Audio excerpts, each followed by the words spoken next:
So a couple days ago, I finished reading this book called Carmilla, and I had never heard of this book before, but I was at Barnes & Noble, and I saw it, and I'm like, reading the back, and I'm like, lesbian vampires, this is for me. So I was like, I'm getting this for sure.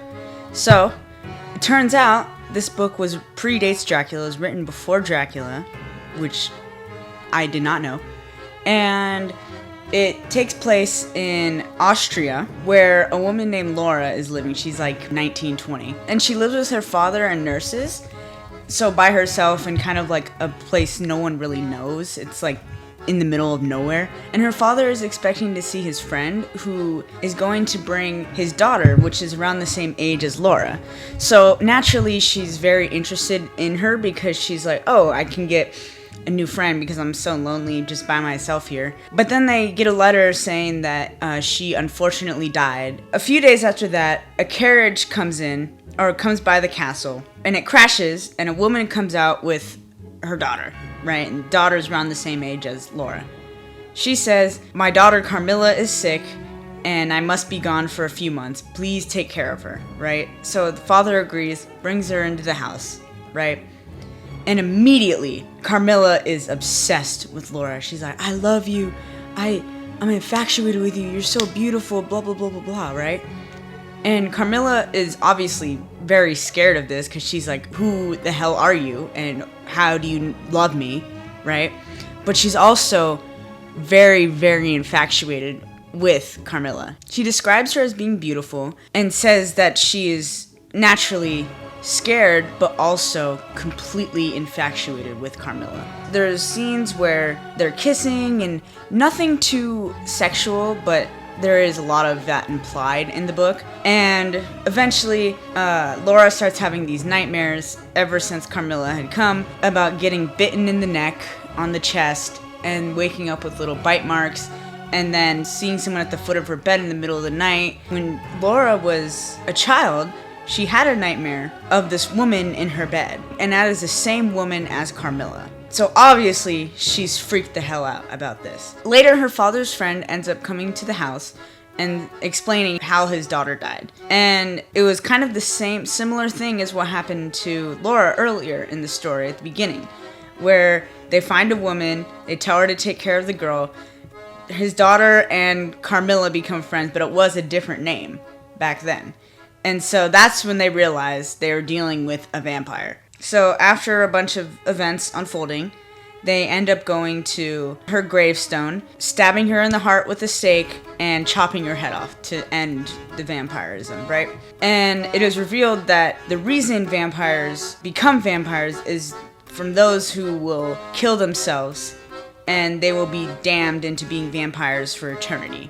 I just love how this book ends because it has a very sentimental but also revealing ending where Laura says that she misses Carmilla, and although she's glad that the vampire is gone, she misses seeing her and she misses her beautiful face. She misses hearing her footsteps in the hall. A lot of people for this book think it's homophobic in a way because it's saying like, oh, if you're gay, you're a vampire. But in my opinion, as someone who's gay, I don't think this is homophobic at all. At least I didn't read it that way.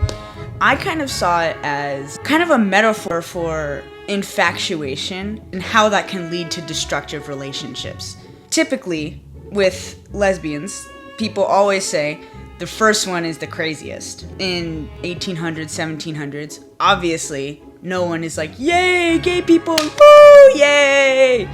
That's not what's happening. Laura is scared of this, and she's like, I don't know what these feelings are, blah, blah, blah, blah, right? But I like it, and blah, blah, blah, blah. Notably in the book, she never describes her personality. She never says, oh, I like her personality, I like when we hang out, I like what we talk about, right? Everything she describes Carmilla as is something that relates to being beautiful or something sexual. You can see how infatuation is so different from love, right? Because she was infatuated with her looks, but not her personality. By her saying she missed her, it was her way of kind of understanding what she missed about her. And did she miss her looks? Did she miss her? Did she miss her personality? You know?